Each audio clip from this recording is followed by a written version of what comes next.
Good morning, everyone. Good morning. Oh, what a beautiful day it is, and thank you so much for being a part of this day with us. We are honored that you've chosen to spend your time here.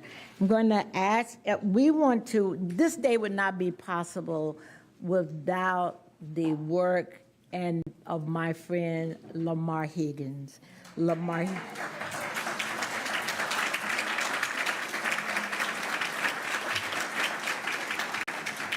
Even though I'm the oldest, he was always my big brother, telling me what to do or not to do.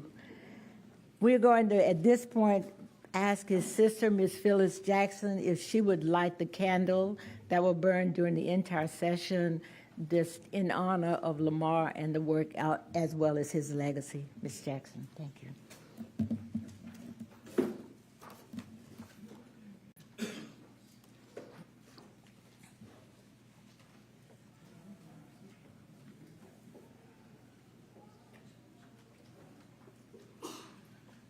Thank you.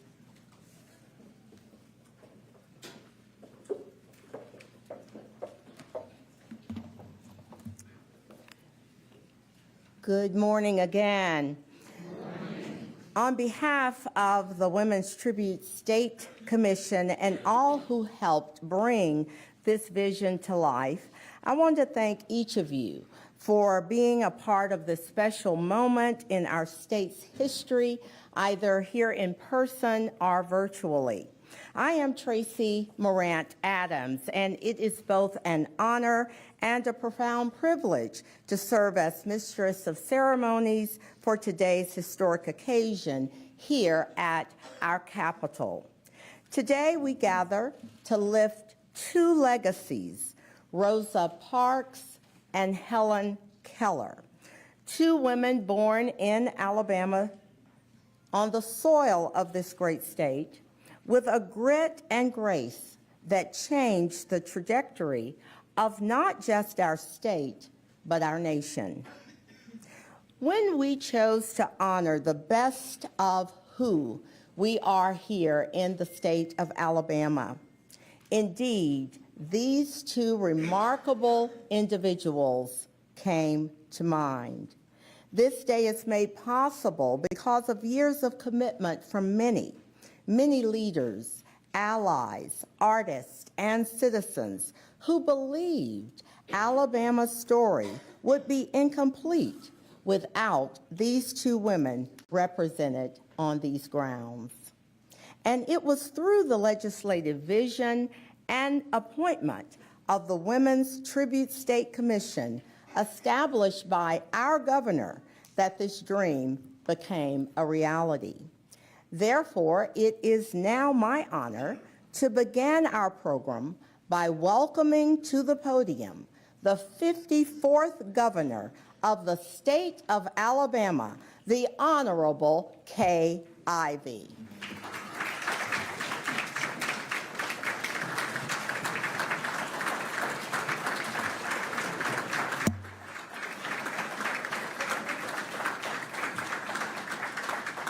Well, good morning, everyone. Good morning. What a beautiful day at our state capitol. And what a truly, truly historic one at that. Today we get to, thank you.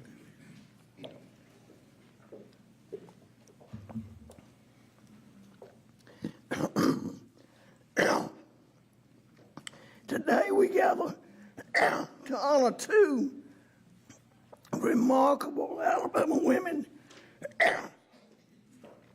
whose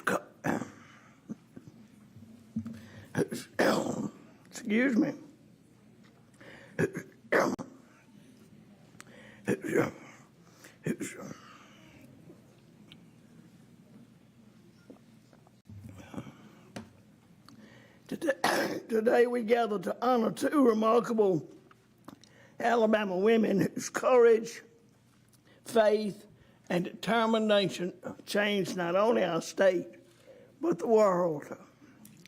For the very first time, the grounds of our Capitol will now feature statues of women, and what finer examples could there be than Rosa Parks and Helen Keller?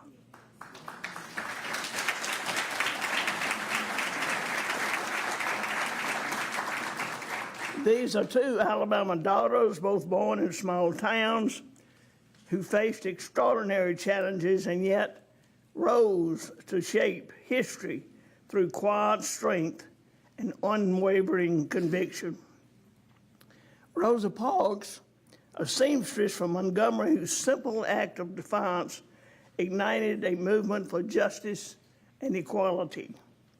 Helen Keller, a young girl from Tuscumbia, who broke through silence and darkness to give voice to millions around the world. Both women remind us that courage takes many forms.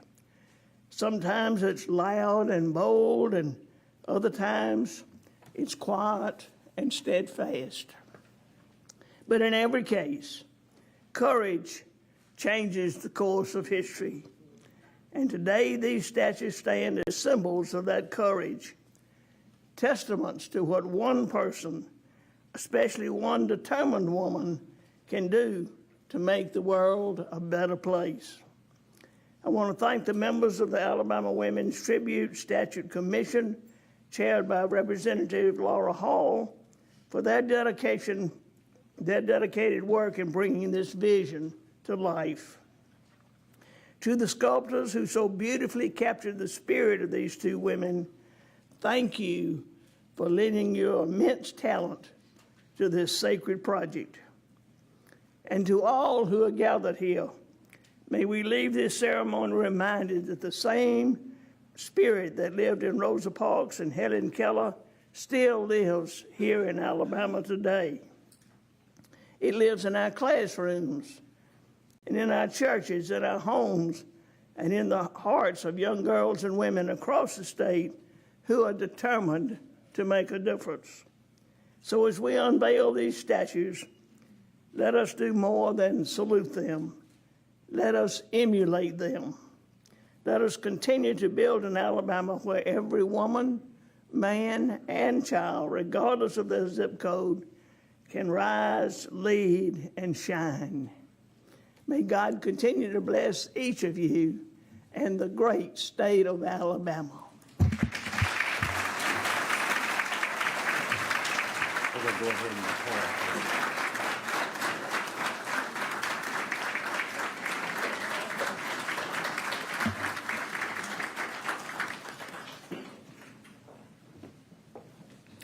Thank you again so very much, Governor Ivey, for those inspiring words and for your steadfast leadership in helping make today possible. We now turn to two distinguished leaders who have worked tirelessly since 2019 to bring this vision to life.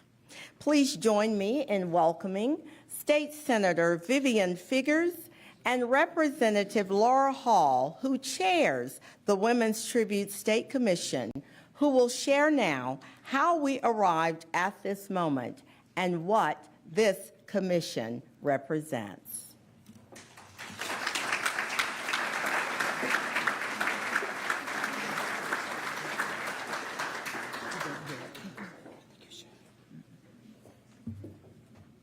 Good morning. This commission became a reality, as I stated earlier, due to the work and the engagement advocacy work of Lamar Higgins. Earlier, this process started with designating a day in the state of Alabama as a Rosa Parks Day. And so that bill was passed a few years before 2019, before we passed the bill to make sure we had women's statues on the ground. Because of that, during that process, there were many conversations that we had, and many people were involved in the conversations about what there were no women on the Capitol grounds. And the bill was introduced after much discussion with Lamar and many others, members of the AME Church. The day that we did the Rosa Parks Observation Day, or the Rosa Parks Day in the state of Alabama, that really pushed us to where we are today. So we're honored to be here today, and then the bill was introduced. I'll let Vivian Figures, Senator Figures, will talk to you about what that process was like and how it came to be the law for the state of Alabama. Thank you.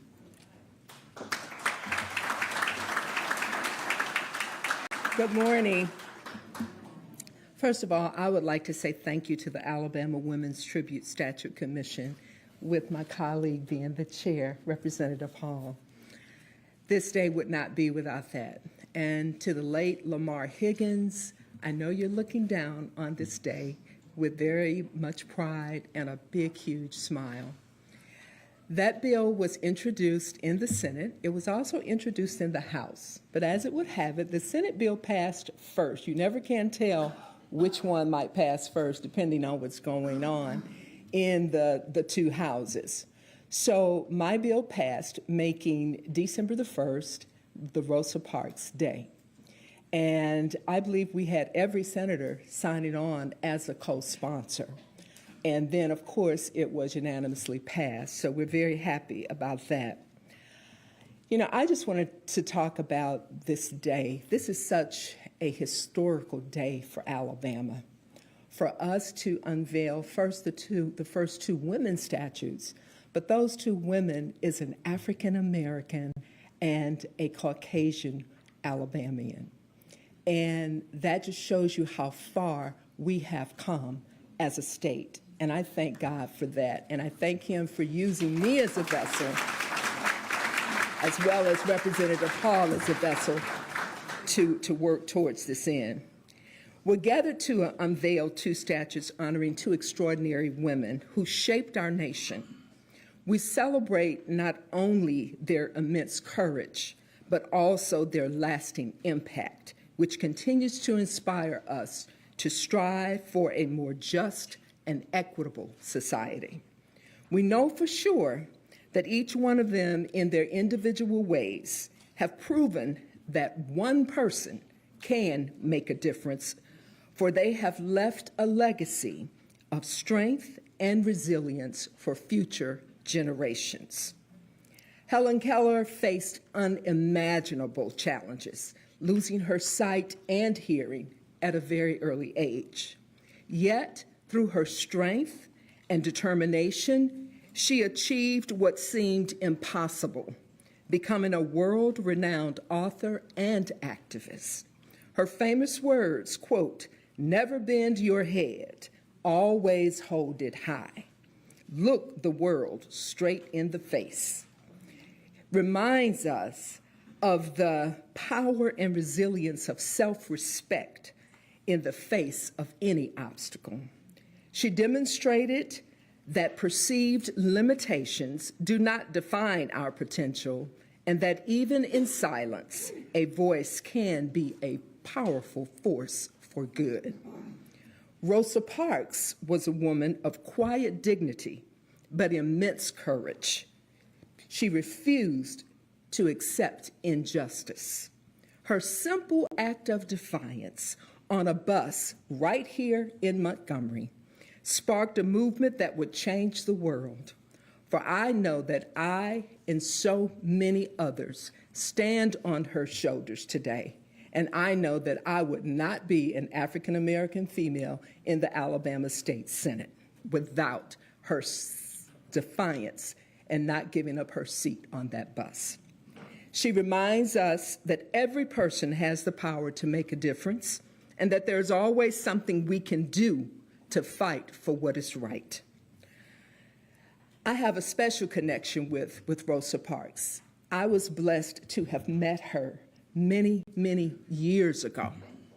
I had a struggle that morning because I was trying not to wake up my husband, Michael, at the time, and I ended up putting on a navy blue shoe and a black shoe. They were the same shoes, but I was determined I'm going to go to see Rosa Parks. And I met her, and it was just such a wonderful, wonderful feeling for me to have met her. And she was just the kindest woman one of the kindest women I have ever met. I also had a wee bit part in the movie, The Rosa Parks Story. She is also my sorority sister for Alpha Kappa Alpha Sorority Incorporated. And as I've already said, I had the opportunity to sponsor that bill with Representative Hall. While Rosa Parks and Helen Keller's lives and struggles were different, they both showed us the profound power of the human spirit to overcome adversity. They both proved that one person, armed with courage and conviction, can change the world. May these statutes stand as a lasting tribute to their strength, their legacy, and their unwavering spirit. May we be inspired by their courage to hold our heads high and to always fight for a more just and free world for all of us. God bless you and thank you.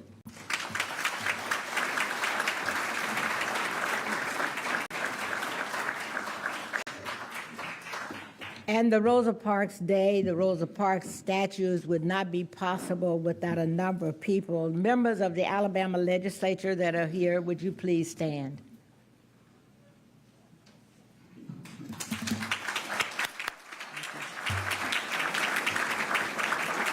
We also would like, thank you, we would like to recognize the AME clergy members that are here, Alabama Institute for Deaf and Blind,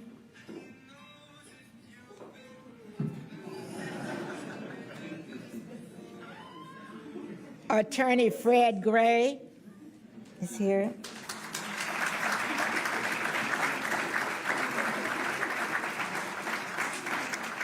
Members of Rosa Parks family.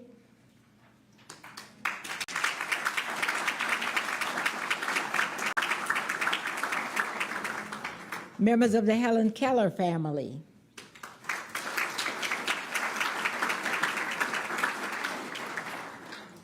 We are also grateful for the support and the work of our hostesses from Valiant Cross Academy that are at St. Paul AME Church.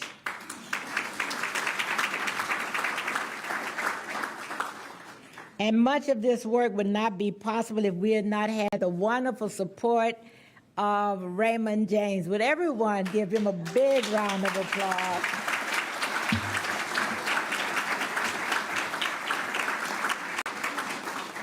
Raymond was one of many people, but Raymond was the one that we had the closest contact with, and he tried to keep us on target and doing the work. So thank you, Raymond. We appreciate you. Thank you.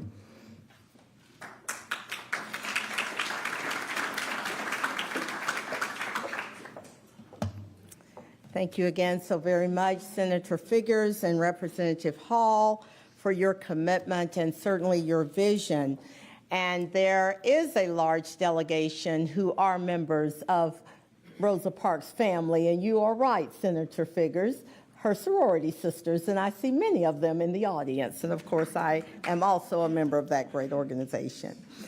It's now my pleasure to introduce a woman whose family name carries a legacy of hope, resilience, and humanity. Please welcome Ms. Keller Johnson Thompson, great-grand niece of Helen Keller. Ms. Thompson.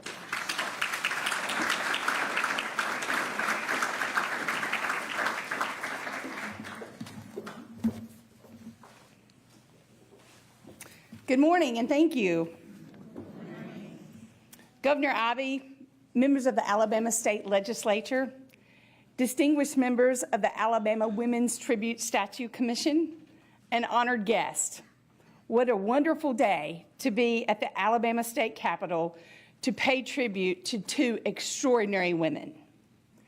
Their enduring legacies have not only shaped the course of history in their own era, but continue to inspire and uplift generations throughout our great state, our nation, and the world. On behalf of the family of Helen Keller, and with profound appreciation for the unwavering dedication and exemplary service of the Alabama Women's Tribute Statue Commission, I extend our sincerest thanks. Your steadfast commitment ensures that the remarkable lives and achievements of these illustrious women will forever illuminate the path for those who follow, serving as a beacon of hope, of courage, and inspiration for all. At the turn of the millennium, Time magazine recognized Helen Keller as one of the 100 most people to have lived during the 20th century. She was also the first woman to receive our nation's highest civilian honor, the Presidential Medal of Freedom. Alabama has several important organizations that pursue her work daily. The Alabama Institute for the Deaf and Blind, led by Dennis Gilliman. The Helen Keller Birthplace Foundation, led by Ms. Sue Pilkington. The Helen Keller Eye Research Foundation, led by Dr. Robert Morris. And the many Lions clubs that are represented throughout our state, and I see some Lions with us here today. Since 1994, I have visited schools in every county of Alabama and in 33 states across our nation, inspiring students to overcome their own obstacles while using Aunt Helen's life as an example. Drawing inspiration from her remarkable life, we have sought to empower young people to believe in their own potential and to persevere in the face of adversity. I am pleased to announce the recent establishment of the Helen Keller Education Foundation, founded by the Keller family, headquartered in Tuscumbia. This foundation is dedicated to teaching the lessons of Helen Keller, not only to children in Alabama, but to students across the nation and around the world. Through this initiative, we hope to ensure that her message of resilience, compassion, and determination continues to inspire future generations. I know how pleased Aunt Helen would be to be honored with the statue of her likeness at the Alabama State Capitol, and to be so honored alongside Miss Rosa Parks. Let us carry forward the torch lit by these two extraordinary women, ensuring their courage, vision, and compassion continue to guide us. May their stories remind us that no obstacle is insurmountable, and that each of us has the power to make a lasting difference. Together, let us honor their legacy by inspiring hope, fostering opportunity, and building a brighter future for all. As my Aunt Helen so beautifully reminded us, although the world is full of suffering, it is also full of overcoming it. Thank you.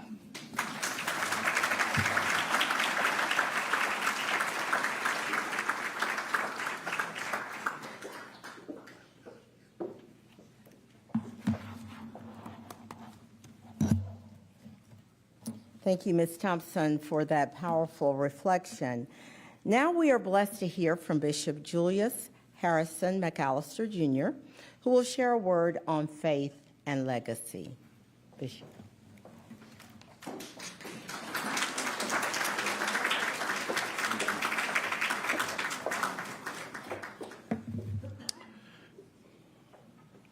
Good morning. This is the day that God has made, and we shall rejoice and be glad in it.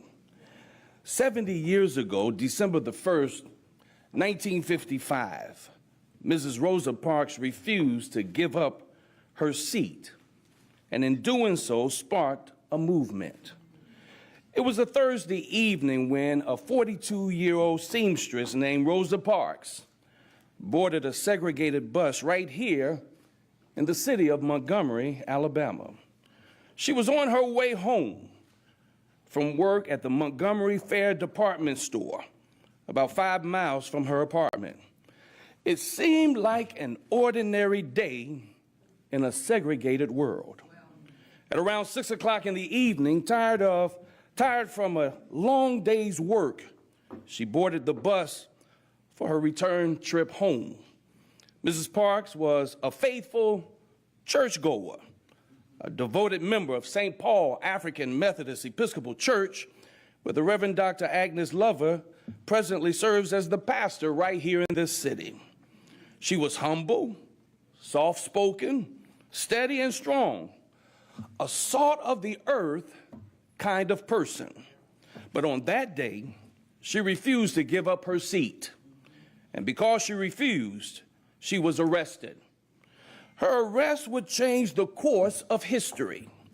Her action ignited what would become known as the Montgomery bus boycott, one of the most significant and successful nonviolent protests in American history. For 381 days, the black citizens of Montgomery refused to ride the city buses. They walked to work, organized carpools, and stood together in a united front against segregation and injustice. Their perseverance paid off. On December 20th, 1956, after more than a year of sacrifice, the United States Supreme Court upheld a federal court's decision declaring bus segregation unconstitutional. The boycott ended in triumph, and the modern civil rights movement was born. It was a young pastor of Dexter Avenue Baptist Church, just 100 yards from where we stand today, Dr. Martin Luther King Jr., who said of her, Mrs. Rosa Parks is one of the finest citizens of Montgomery.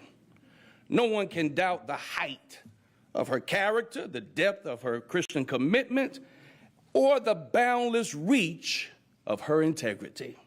Rosa Parks was a fine Christian woman, unassuming yet unwavering. Ms. Parks was a trailblazer and not a pathfinder. And because she refused to give up, she stood up for generations yet unborn. I had the privilege of meeting Ms. Rosa Parks in August of 1997 at the Michigan Annual Conference of the African Methodist Episcopal Church, hosted by Ebenezer AME Church in Detroit, Michigan, as a young cleric in ministry. She was dressed in her deaconess attire, graceful, dignified, and serene. I was awed of her stately presence, and I immediately knew I was gazing at history. So today, on the 20th anniversary of her death, we, the members of the African Methodist Episcopal Church and all of humanity, are grateful for that one single act of quiet courage that changed the way we see justice, equality, and freedom. And because of her faith and fortitude, the laws of transportation and the conscience of a nation were forever changed. And now, nearly 70 years later, we stand on these grounds to honor her legacy with a statue that will forever remind the world of her courage.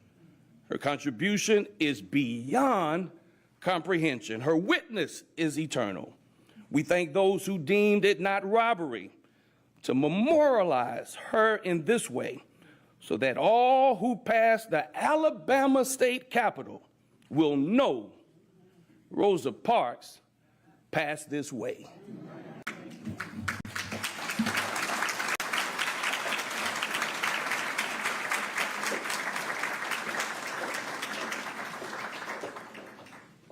Thank you so very much, Bishop McAllister, for that powerful historical reflection. Our next speaker is a lifelong champion of education and true servant leadership. Please welcome to the podium now Dr. Jack Hawkins, Chancellor of Troy University. Dr. Hawkins.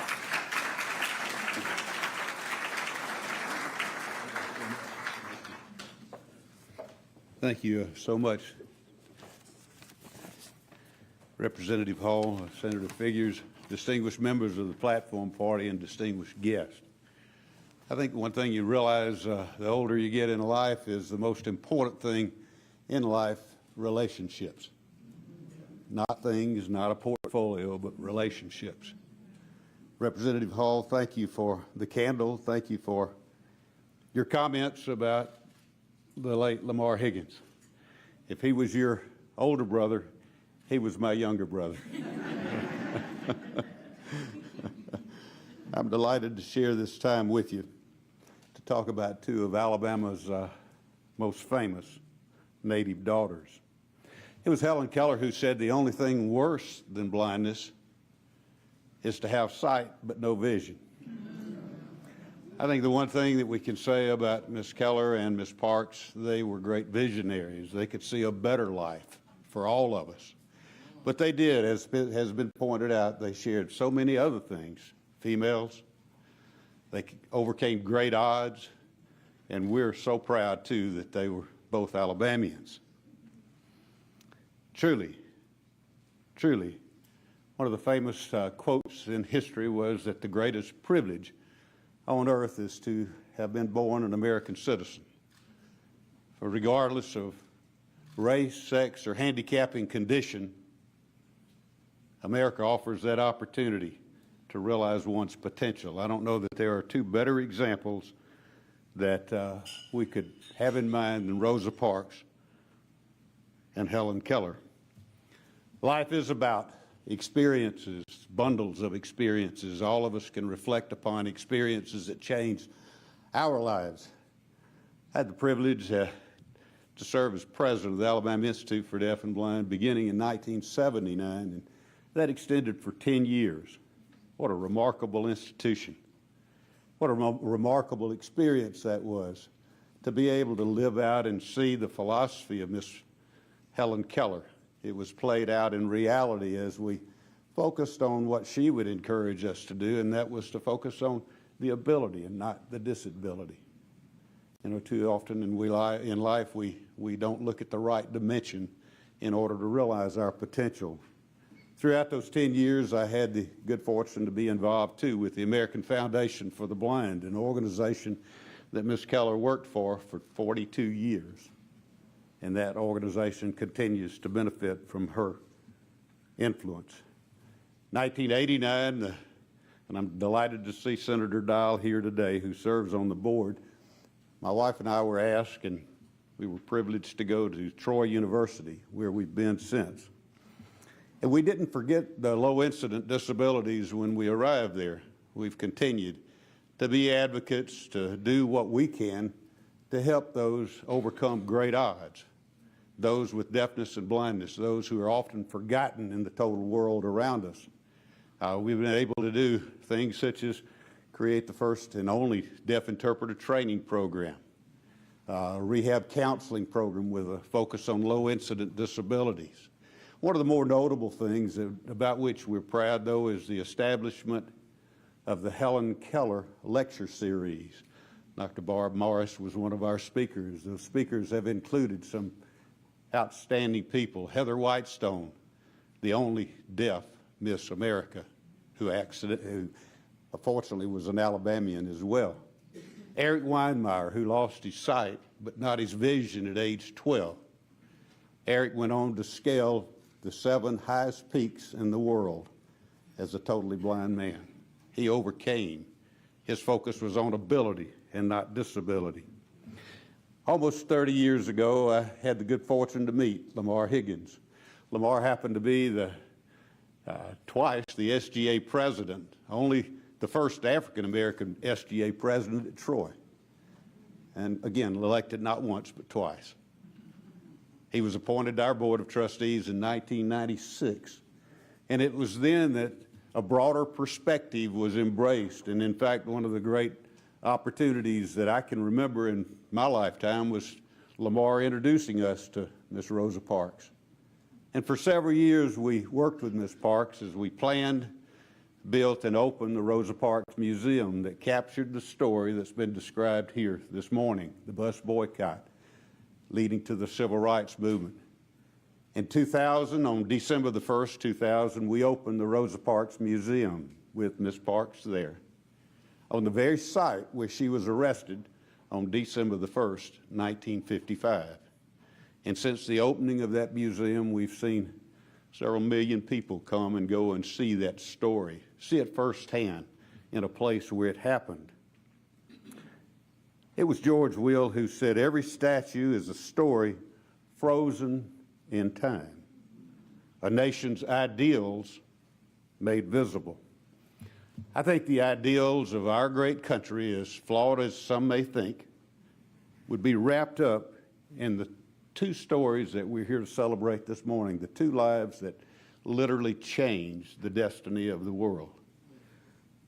It was Miss Parks, though I opened with a quote from Miss Helen Keller. I'd like to close with a quote from Miss Parks, who said, "You must never be fearful about doing what is right." I think what we're doing today is this experience of OBS is absolutely the right thing to do. May God bless the memory of both of those remarkable ladies.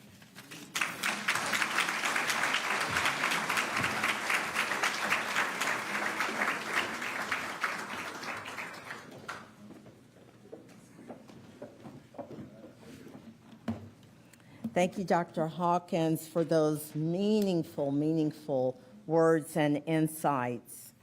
We now invite Annie Buttress to provide the introduction to the Helen Keller Memorial and share her reflections. Annie?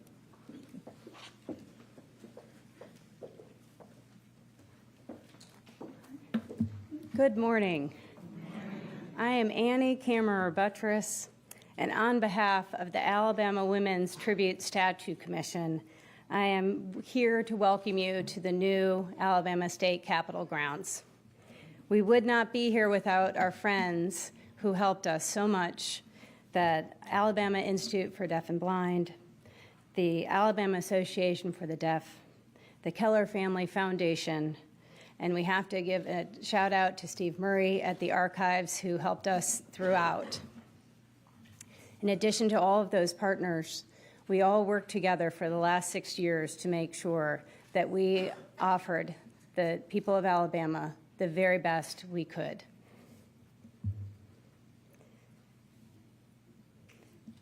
I am here to give you a little background on the Helen Keller Monument. Helen Keller, a proud Alabamian, was brilliant, creative, and innovative. Her groundbreaking form of communication was developed here in Alabama. As students of all ages flow through the Capitol grounds, they will be warmly greeted by Helen Keller, whose open hands, heart, and mind invite all to learn alongside her. The stone and bronze statue, all 15,000 pounds of it, was wonderfully created by the artist Jay Warren. Captures Helen Keller's propensity, ability, and desire for human connection. The details from her brooch on her right at her neck and the barrette to the beautiful hand gesture will really stun every single visitor. We are so excited to have the opportunity for all fourth graders to be featured and photographed alongside her. Another not to be missed element of the monument is the Helen Keller plaque. Visitors are invited to learn about Helen Keller's accomplishments, as the plaque features English and Braille, and also American Sign Language, fingerspelling, and the Braille alphabet. This plaque is one of the first in the country to showcase all three alphabets together on a state capitol ground, and we're very, very proud of this effort.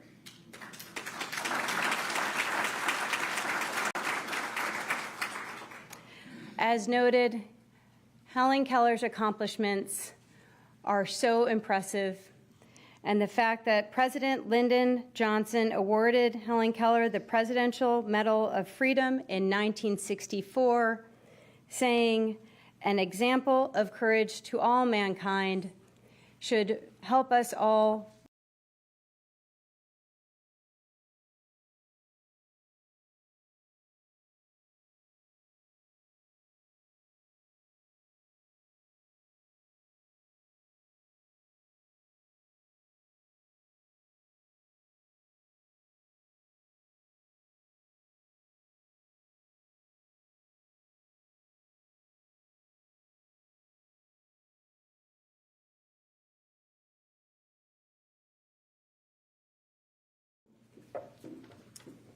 Beautiful. Thank you so much, Annie. And now we turn our hearts to the memory of a woman whose quiet strength changed the course of our nation, and some would say the world. Please welcome Reverend Dr. Agnes M. Lover, who will offer the introduction for the Rosa Parks Memorial and share remarks on behalf of the commission.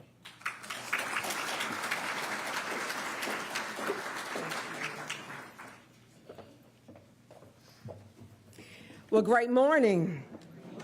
Oh, well, great morning. And to the established protocol. Rosa McCullough Parks, a daughter of the soil, Sweet Home, Alabama. Yes, it was 70 years ago when Rosa Parks confronted the Jim Crow laws and social norms of her day. The very act of refusing to give up her seat not only birthed a movement, yes, I believe it was 382 days of the Montgomery bus boycott, but Rosa Parks, she became an icon, a universal symbol of how to fight against racial segregation and inequality in a nonviolent way. I believe it was Rosa Parks' devout faith in God that allowed her to sit December the 1st, 1955. It was her faith that gave her the unmitigated gall, the resolve, and the resilience to overcome the plethora of opposition that ensued. Therefore, her courage left a profound, indelible impression on the world. Yes, today marks the 20th anniversary of her death. And as her body laid in state, thousands of Alabamians came to St. Paul African Methodist Episcopal Church to utter words of gratitude. And now words of gratitude will continue as eyes lay witness to the 9 feet, 8-inch bronze statue on a 1,000-pound granite pedestal. Her raised foot taking a symbolic step, not a step on a bus, but a step that serves as a reminder that one determined, powerful step forward can change the course of history forever.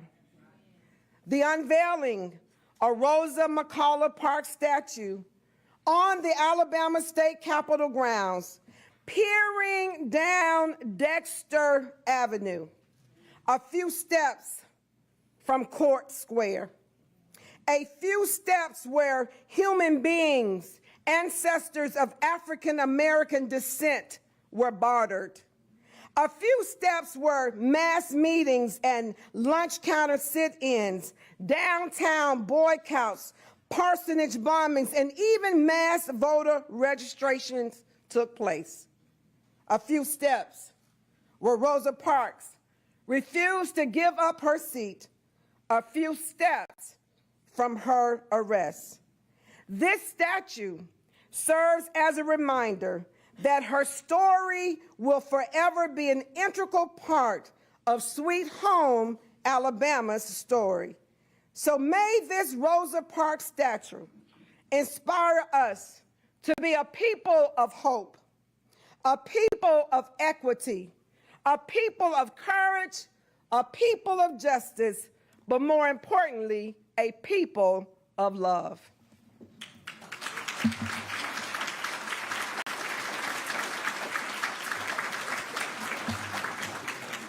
Thank you so very much. That was a call to action, I would say. Thank you, Reverend Dr. Lover. So what an inspiring morning this has been, one filled with reflection, remembrance, and reverence for 2 extraordinary daughters of Alabama. We extend our deepest gratitude to all of today's speakers, to the Women's Tribute State Commission, the Honorable Governor Kay Ivey, all convened elected officials, and to every hand and heart that made today possible. As we conclude this indoor ceremony, I invite everyone, once the program participants exit, please, to proceed to the Helen Keller Memorial for the continuation of today's program and the statue unveiling. Now, there are roughly 20 seats at each statue, and so please allow those with disability and those needing accommodations to take those seats. Thank you once again for joining us for this moment in history, one that will stand quite literally as a lasting tribute to the spirit of courage, compassion, resilience, and possibility that defines the women we honor today. Thank you, and we'll see you at the unveiling. Program participants, please.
When Representative Hall comes, let's have her on the corner.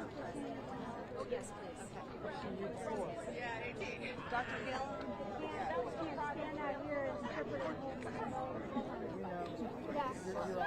Yeah. Oh, I can't.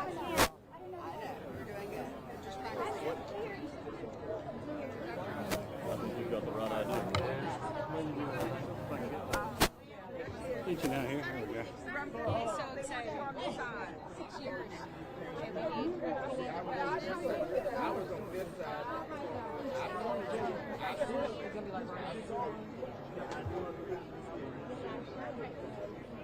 let me just go ahead and drop this very expensive microphone that they've given me.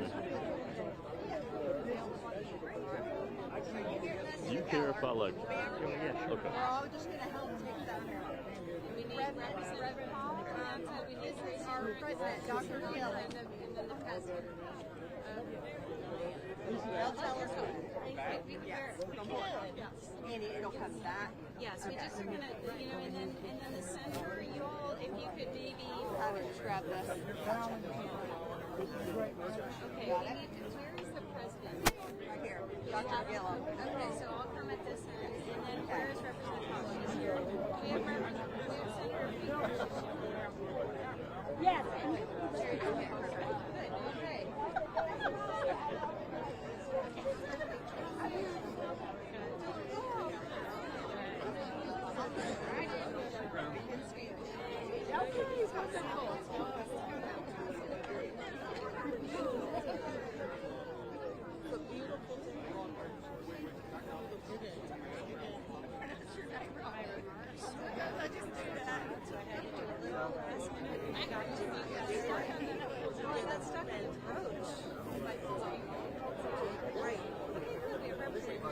No, I think at this point we can, when we feel like enough of that, you're the master That's what we do. I think Raymond ready for us? Where's there's tell us when to start. We're ready.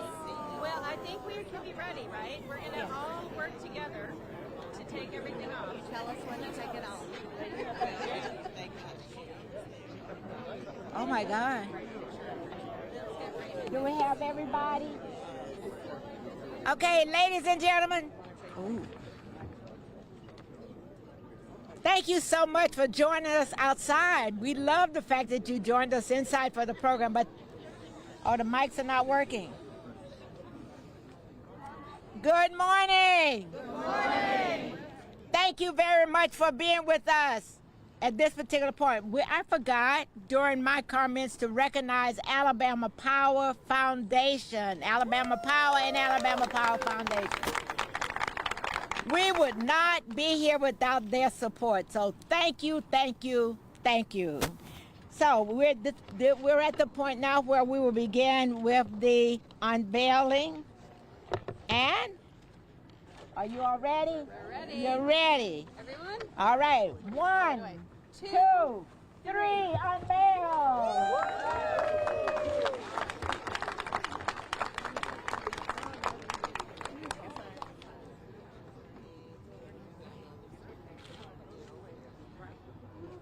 Okay, should I speak?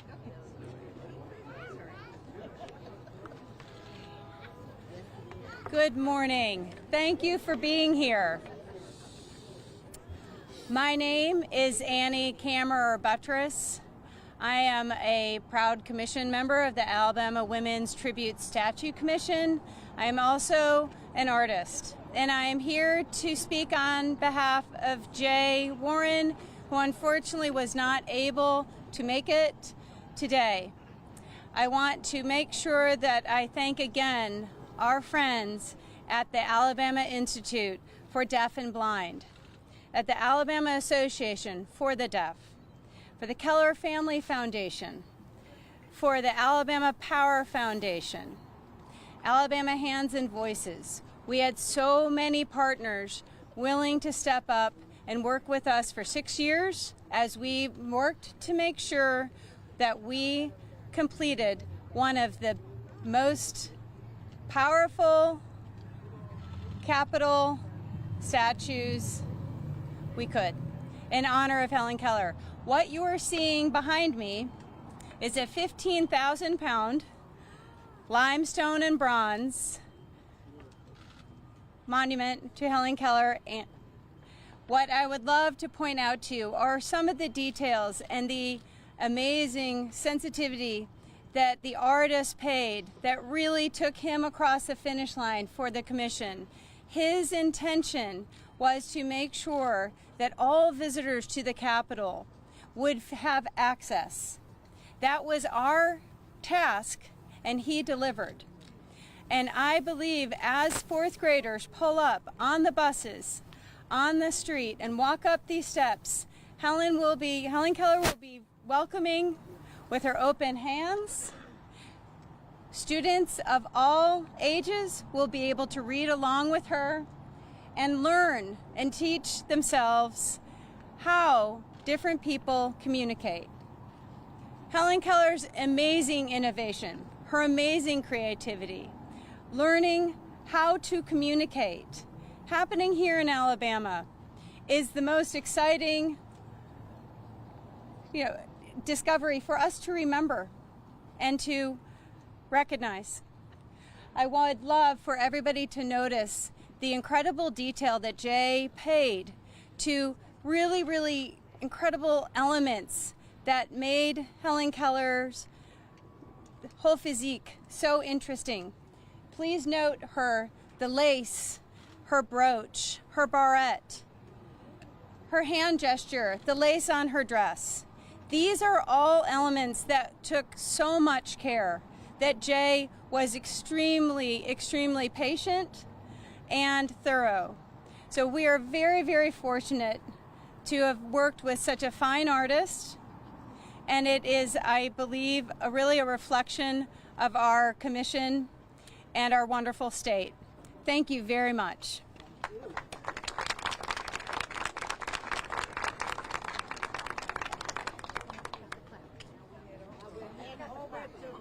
Yeah. One more thing. I know we're not supposed to do this. I'm an artist, so I can do these things. Now, probably the most important thing to also note is our plaque. And the plaque is one of the first in the country. The plaque features Helen Keller's story in English. Her story, of course, is amazing. Presidential Medal of Honor. It is translated in Braille. And we also have featured the American Sign Language fingerspelling alphabet, and below that, the Braille alphabet. So this translation, this opportunity for all students to learn, is something that must be noted, and it is so exciting for all of us to think about the potential of what is to come because of this effort and because of this plaque. So thank you again.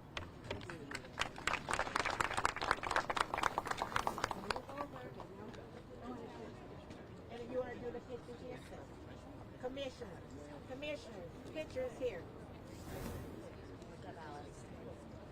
Okay.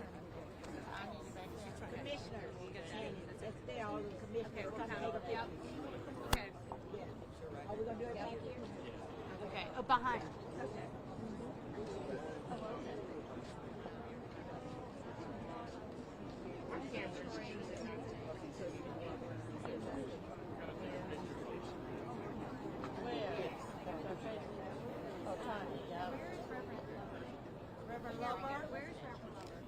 Reverend Lover!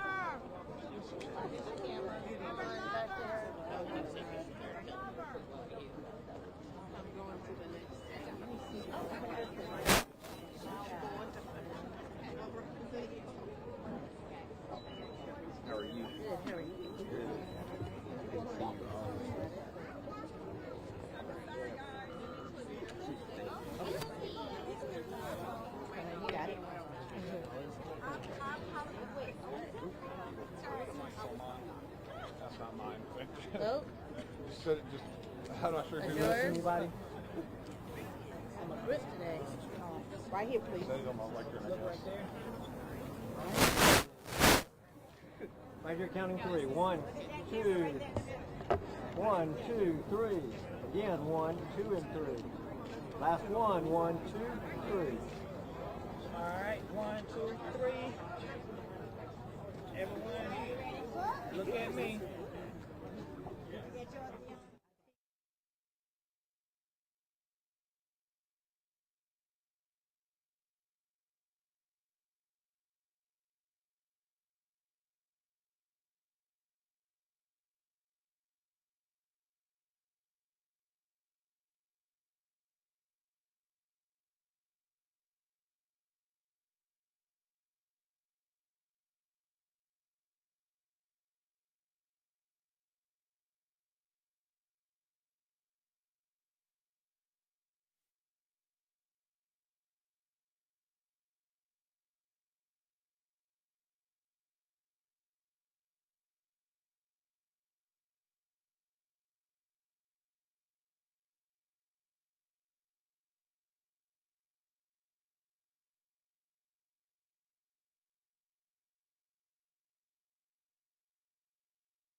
Thank you.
Come back for y'all again. Get out of your way. So you might press that right. Yeah.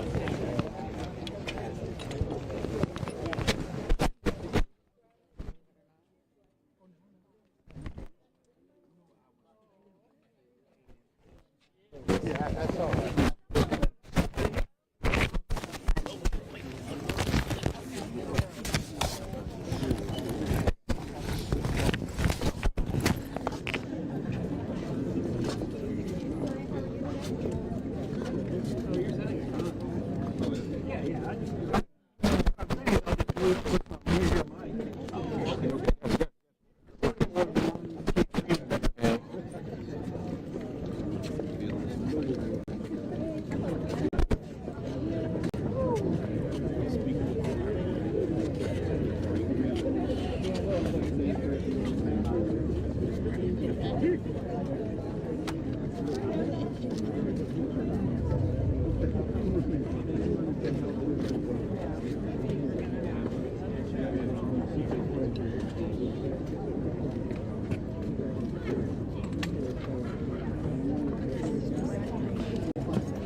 It's not rain.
Request that we unveil the statue first, so that as I'm getting my artist's mark, you all will be able to see and follow what I'm talking about.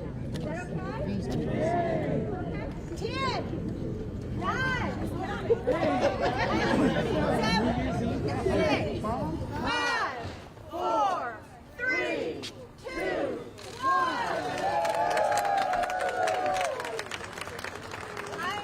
And I am the creator of the statue of Rosa Parks.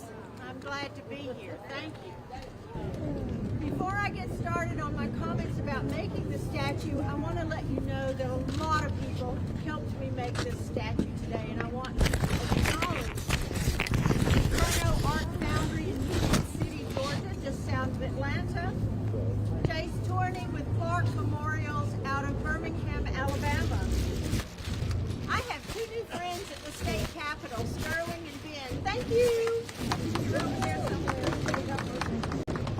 In my studio, we have the most wonderful assistant. She's here, Paula. Wait, thank you, Paula. Dan Burley, who's filming. He's filmed this project from the very beginning. Thank you, Dan. He's here today, too. I had the most wonderful model, Victoria Rose, and she stood with her foot in this position for hours and never complained. And last but not least, my dear friend, my editor, and my mentor, Mary Lee. Thank you.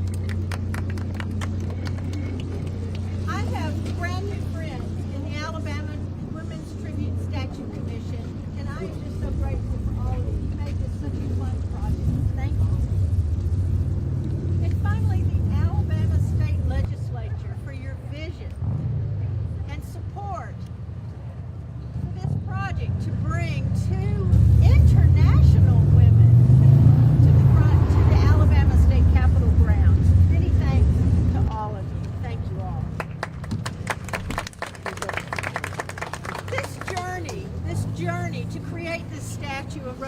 Parks began with meeting Rosa woman to woman. I studied the photographs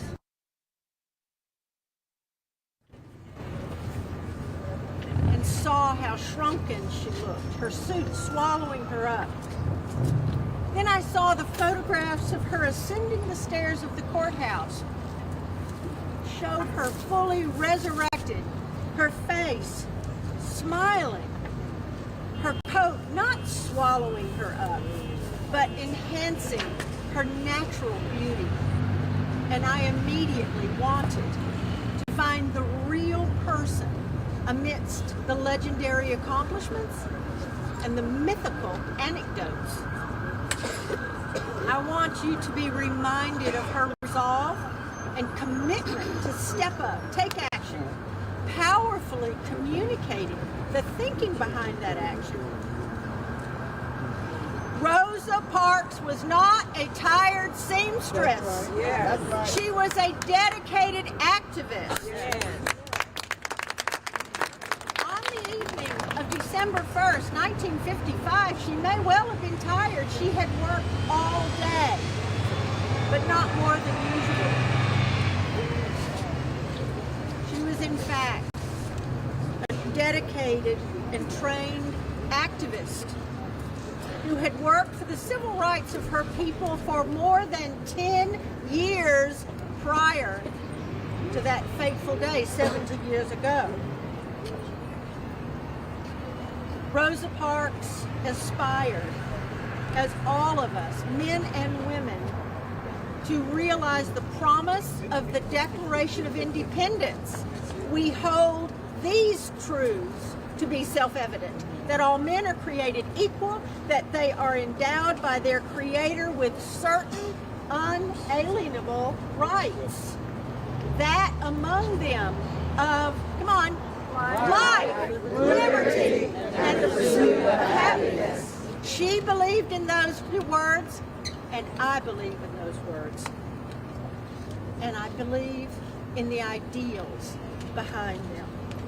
She acted on her beliefs, becoming one of the best-known civil rights leaders in American history with her actions that prompted the Montgomery bus boycott. In 1955, she declared she was not tired of working, she was tired of waiting.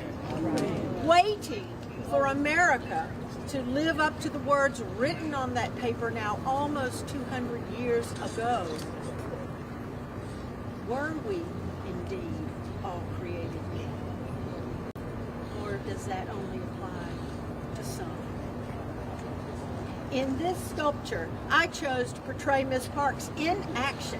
In the moment, Ms. Parks begins to take her fateful steps into history, ultimately testing America and eventually inspiring America to live up to the ideals in the Declaration. She is dressed in her conservative coat and hat. Don't you love the pocketbook? Yes. On a chilly day, a cool breeze causes her coat to billow behind, increasing her volume, and on her face is the expression of kindness and optimism. I show her as a force, a rigorous and courageous figure who believes strongly in what she is doing. In my mind's eye, I saw Rosa waiting at the bus stop day after day, knowing in her heart that one day she would not give up her seat on the bus. Understanding that it was her destiny, what she needed to do, but not knowing the exact day or the exact time.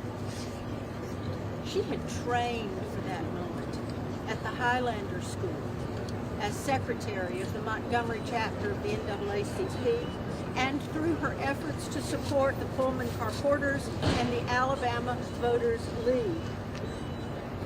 In her action, she is emerging from the realm of tired seamstress and arriving on the national stage as the strong activist and spokesperson for civil rights she would be for the remainder of her 92 important years on this planet. Of her actions that day, Rosa Louise Macaulay Parks would later say, The only tired I was tired of giving in. I offer my creation in honor of her spirit and all those throughout history who refused to give in when freedom was in question. It has been the most joyful experience to walk with Rosa Parks. Thank you.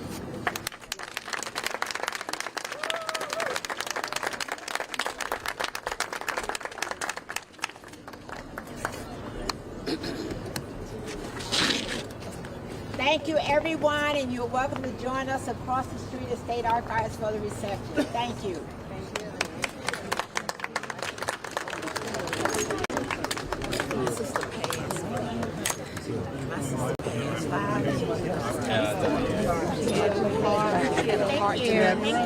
She had a heart disease and had a heart